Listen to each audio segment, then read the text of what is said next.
अस्सलामु अलैकुम रहमतुल्लाह। तो जब अल्लाह तबारक व तआला ने सैयदना आदम और अम्मा हवा को एक दरख्त के पास जाने से और उसका फल खाने से मना फरमाया तो उनसे ये गलती हो गई, तो फिर क्या सज़ा मिली, आइए इस आयत के अंदर पढ़ते हैं। बिस्मिल्लाहिर्रहमानिर्रहीम। शुरू अल्लाह के नाम से जो बड़ा मेहरबान नहायत रहम करने वाला है। वाइज़ और जब वकुलना और हमने कहा ली आदम अलैहिस्सलाम से उसको रह आंता तो वज़ौजा का और तेरी बीवी जन्नत में, यानी जब आदम अलैहिस्सलाम हवा को पैदा फरमाया तो कहा कि तुम और तुम्हारी बीवी इस जन्नत में रहो, जो तुम्हारा दिल करता है वो करो। वकुला और खाओ मिनहा इससे, यानी इस जन्नत से, रगादन बाफरागत, यानी जहाँ से जो तुम्हारा दिल चाहे। हईसु जहाँ से शे तुम चाहो, वला और ना तकराबा करीब जाना, यानी कि तुम और तुम्हारी बीवी इस जन्नत में रहो, जो चाहो जहाँ से चाहो जब चाहो जो मर्ज़ी खा सकते हो, मगर क्या है कि बिहाज़िही शजाराता इस दरख्त के नज़दीक ना जाना। फ़तकूना बस तुम हो जाओगे मिन ज़ालिमीन ज़ालिमों में से, यानी कि गुनहगारों में से। अगर तुमने ये गलती कर ली तो तुम्हें सज़ा मिलने वाली है। तो फिर क्या हुआ कि शैतान ने उनको बहका दिया। फ़अज़ल्लहुमा बस बहका दिया उन दोनों को, मियाँ बीवी को, शैतान ने अनहा इससे, यानी इस दरख्त का फल खाने से। फ़अख़रजहुमा फिर क्या हुआ कि उन दोनों को सज़ा मिली। क्या कि फ़अख़रजहुमा बस निकाल दिया गया उन दोनों को, मिम्मा इससे, यानी जन्नत से। सैयदना आदम अलैहिस्सलाम और अम्मा हवा को जन्नत से निकाल दिया गया। काना थे वो फ़ीही इसमें, यानी जिस जन्नत में वो रह रहे थे वहाँ से निकाल दिए गए। फ़कुलना बस हमने कहा एह बीतू उतर जाओ, बाज़ुकुम तुम्हारा बाज़ लिबाज़िन बाज़ के लिए, यानी कि तुम दोनों मियाँ बीवी निकल जाओ इस जन्नत से। कहाँ चले जाओ? ज़मीन में तुम रहो।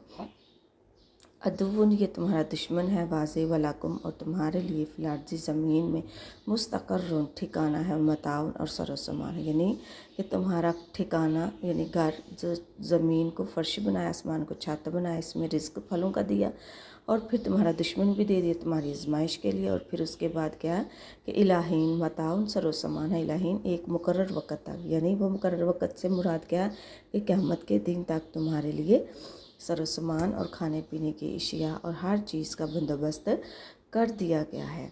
तो क्या है कि तुम्हारे लिए आज़माइश है कि तुमने इस शैतान की बात मानी है या मेरी रब की।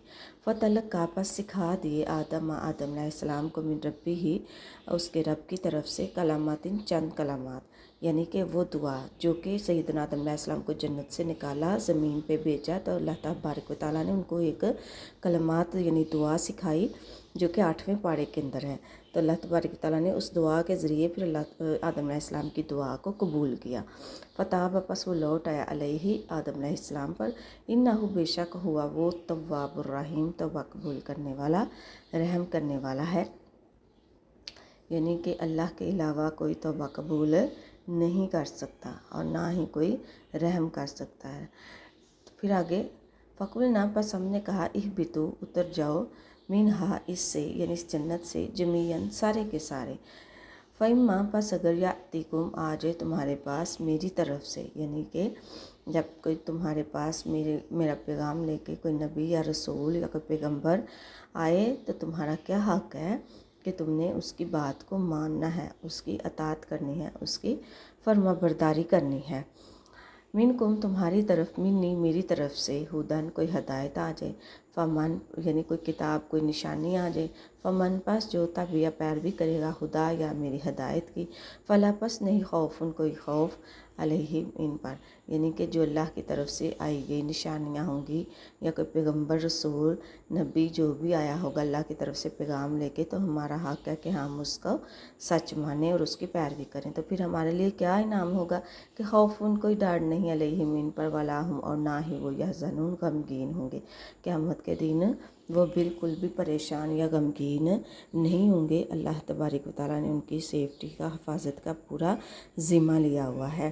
तो अल्लाह तबारक व तआला ने ये आदम अलैहिस्सलाम से कहा कि तुम्हारी आने वाली नस्ल में से जो भी कोई मेरा पैगंबर रसूल हो और जो वो हक़ की दावत दे, तो तुम्हारी औलाद का हक़ है कि वो उसको माने और शैतान के बहकावे से दूर रहें, शैतान से हिफाजत में रहें। وما علینا الا البلاغ المبین والحمد للہ رب العالمین۔ السلام علیکم ورحمۃ اللہ۔